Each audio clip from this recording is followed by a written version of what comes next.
Assalamualaikum warahmatullahi wabarakatuh. Nama aku Andini Dwinega Rahman dari Universitas Yarsi. Sekarang aku mau menguji asumsi klasik. Yang pertama itu uji normalitas yang digunakan untuk melihat apakah data residual terdistribusi normal atau tidak. Nah, ini ada pengertiannya. Nanti tuh kita bakalan uji multikolonialitas, terus uji autokorelasi, sama uji autokorelasi Durbin-Watson. Oke, nah lanjut aja. Langsung ke aplikasi SPSS-nya. Ini udah aku masukin datanya. Terus, oke, langsung aja yang pertama tadi. Kita langsung masuk ke uji yang pertama. Oke. Yang pertama, masuk ke uji normalitasnya dengan histogram atau normal pp plot.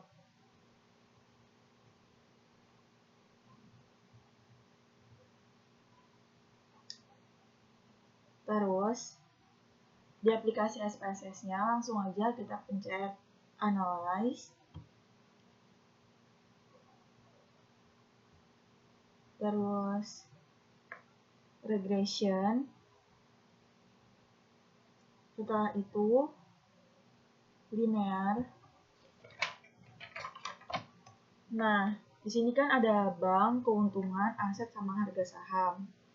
Untuk dependennya itu kita masukin keuntungan. Terus yang independennya kita masukin aset sama harga saham. Nah, setelah itu statistiknya ini kayak gini aja. Terus plots-nya kita masukin yang Z-rate ini, masukin ke yang X. Terus yang Y-nya kita masukin yang S-receipt ini. Nah, di standardized residual plots-nya kita checklist yang histogram, terus normal probability plot-nya. Habis itu langsung continue. Langsung oke. Sabar ya, tunggu dulu outputnya. Nah, ini kan banyak banget ya kayak gininya regressionnya. Terus langsung aja kita ke chartnya. Chartnya tuh ada dua macam. Ada tiga. Nah, yang pertama nih ada histogram. Nah, secara kasat mata ini tuh semuanya emang udah normal karena diagram batangnya ini nih udah masuk semua ke dalam garis melengkung begini, nggak yang mencong kanan, mencong kiri gitu.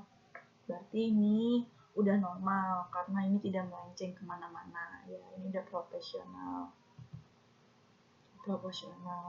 Terus selanjutnya ini ada normal pp plot of regression standardized residual.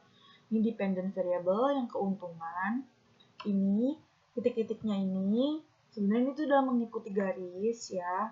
Jadi kalau misalkan ini titik-titik nggak mengikuti garis kayak kencang kesini atau kesini itu berarti dia nggak normal. Nah, karena kalau kayak gini tuh walaupun dia nggak kena tapi itu udah ngikutin garis gitu. Berarti ini udah terdistribusi normal. Oke. Nah, selanjutnya langsung aja ke uji yang berikutnya. Itu kita bakalan uji yang one sample QS. Pertama-tama lagi kita pencet Analyze, terus non-parametric test, setelah itu legacy dialogs, terus kita pencet yang one sample QS. Nah, di sini keuntungan aset sama harga saham masukin semua ke test variabelnya, harga sahamnya juga. Setelah itu, oh ya, BTW tuh ini di sini ada dua cara. Nah, yang pertama itu masukin dulu semuanya. Oke. Nah, terus tes distribusinya itu normal. Udah begini aja, langsung oke.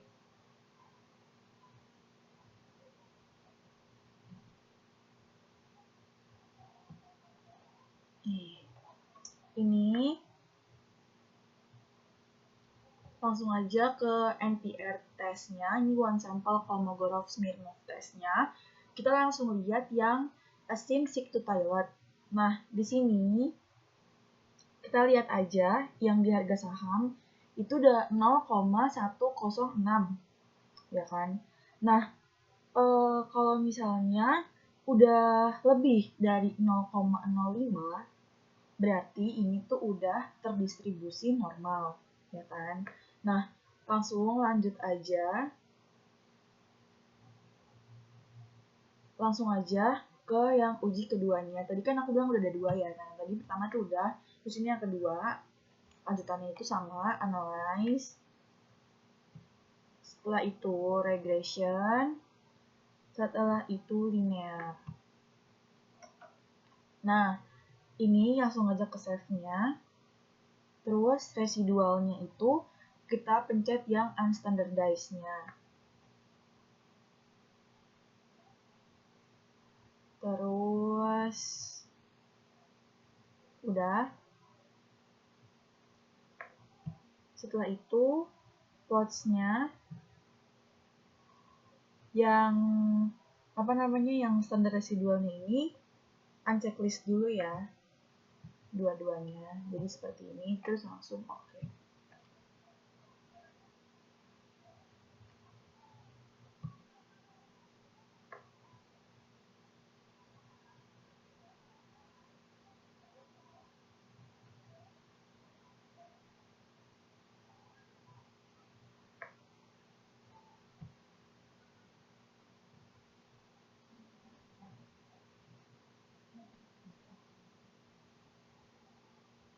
Setelah itu kita pencet yang analyze. Setelah itu non-parametric test. Habis itu legacy dialogs, terus yang one sample QS. Nah, di sini tuh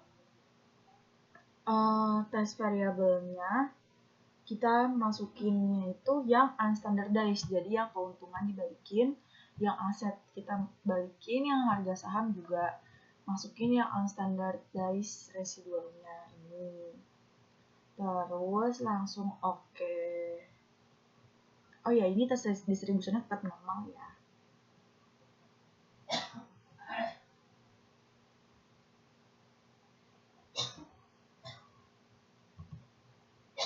Oke. Setelah ini kita langsung lihat aja ke yang NPR testnya itu langsung.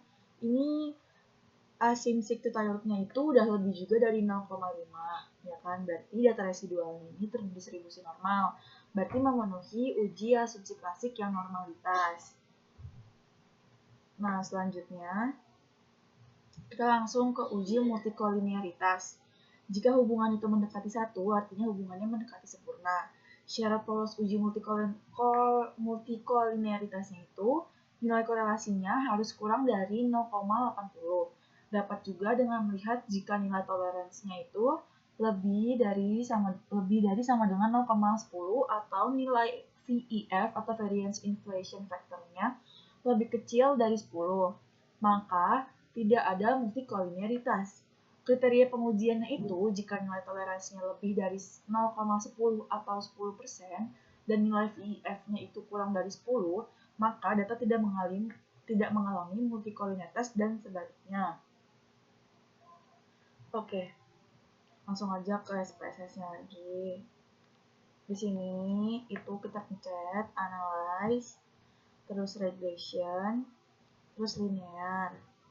Ini dependent sama independennya itu sama aja. Statistiknya itu yang estimate, terus model fit-nya juga, terus variance matrix-nya kita pencet, terus collinearity diagnostiknya juga.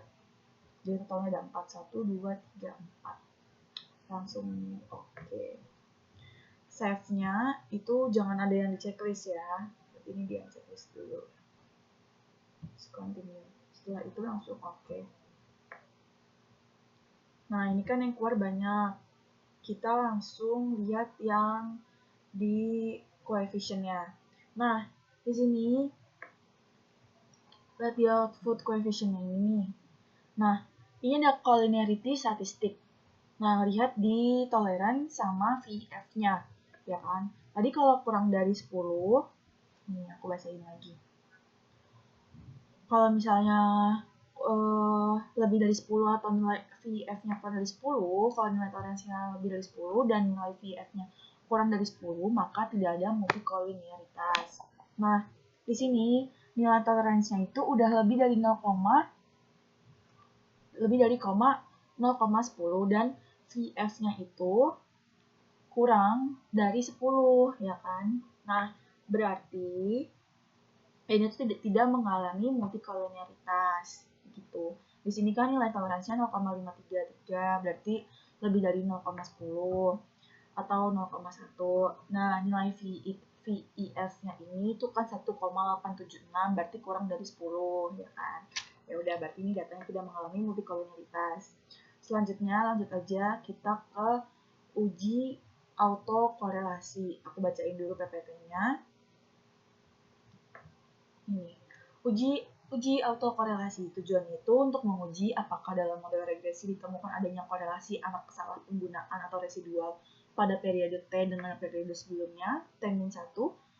Menurut Ghazali 2011, ada beberapa pengujian yang dapat dilakukan seperti uji Durbin-Watson atau DW, uji Lagrange multiplier atau LM, uji statistik Box Pierce dan L-Jungbox serta uji run test. Nah, kita langsung aja ke SPSS-nya lagi. Itu pertama kita pencet analyze, terus regression, setelah itu linear. Nah, kita pencet statistiknya. Statistiknya ini kita pencet yang dari Durbin-Watson, terus ini tetap estimate, terus tetap covariance matrix, model fit sama collinearity diagnostik. Setelah itu langsung continue. Nah, ini langsung kita oke aja. Setelah itu kita langsung ke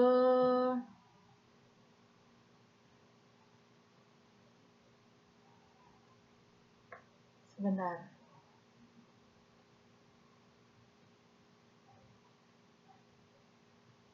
Nih, ini langsung ke model summary. Nah, Durbin-Watson-nya itu kan 1,870. Nah, kita langsung buka tabelnya ya. Nih, di tabel Durbin-Watson.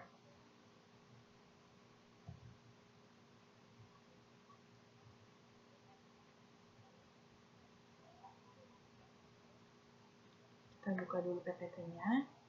Yang selanjutnya. Nih, kalau uji autokorelasi Durbin-Watson itu, kalau K itu banyak variabel bebas atau penjelas, tidak termasuk variabel terikat. N-nya itu banyaknya observasi atau sampel.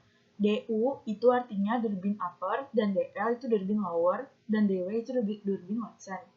Nah, kita buka tabel Durbin-Watson-nya tadi. Nah, sampel kita itu kan tadi ada 10. Sebentar. Sampel kita tadi tuh ada 10. Terus K-nya itu ada 2. Nah, DW-nya kita cari di sini. DW-nya tadi.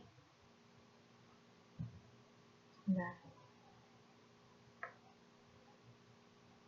DW-nya tadi itu kan 1,870. Nah, DL-nya itu berapa? DU-nya itu berapa? Nah, kita lihat di sini. Tadi kan K kita tuh 2, ya kan? N kita tuh tadi 10, ya kan? Berarti DL-nya itu sama DU-nya tuh ini. DL-nya itu 0,6972 dan DU-nya itu 1,6413. Nah, rumusnya itu tadi, nih aku bacain ya. Kriteria penguji autokorelasi. Nah, kriteria pendeteksian autokorelasinya itu dengan durbin Madsen. Yang sebelah sini itu ada autokorelasi positif. Yang pertama, jika DW-nya itu lebih kecil daripada DL, artinya terdapat autokorelasi positif. Yang kedua, ketika DW-nya itu lebih besar daripada DU, artinya tidak terdapat autokorelasi positif. Nah, yang ketiga, ketika DL lebih kecil daripada DW lebih kecil daripada DU, itu artinya tidak dapat disimpulkan. Nah, autokorelasi negatifnya itu yang pertama, jika 4 dikurangin DW, itu hasilnya lebih kecil daripada DL, artinya terdapat autokorelasi positif. Nah, yang kedua, ketika 4 dikurang DW lebih besar hasilnya daripada DU, artinya tidak terdapat autokorelasi negatif. Nah, yang ketiga, ketika DL itu lebih kecil dari hasil 4 kurang DW, nah, terus hasil yang lebih kecil lagi daripada DU, artinya tidak dapat disimpulkan. Di sini, itu tadi DL-nya itu 0,6972. DW-nya itu tadi 1,870. Berarti 1,870 itu kan lebih besar daripada 1,6413 yang yang DU, ya kan? Nah, terus tadi rumusnya lagi ada yang 4 dikurang DW lebih besar daripada DU. Nah, tadi itu DW-nya 4 dikurang DW. DW-nya itu kan 1,870 ya. Nah, berarti hasilnya 2,13. Itu berarti lebih besar daripada 1,6413. Gitu, guys.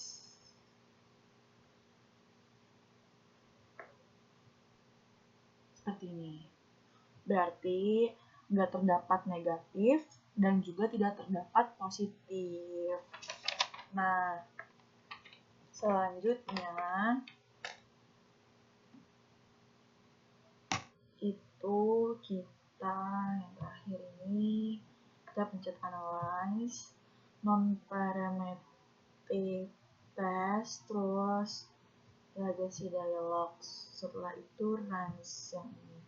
Nah, ini kita masukin yang standardized residual. Terus cut point-nya itu yang median. Nah, kita lihat yang asymptotic value-nya itu 1000, berarti lebih besar daripada 0,05. Berarti ini tuh udah nggak ada masalahnya lagi, guys. Seperti itu. Oke, segini aja uji kali ini. Kurang dari aku, kurang lebihnya mohon maaf. Wassalamualaikum warahmatullahi wabarakatuh.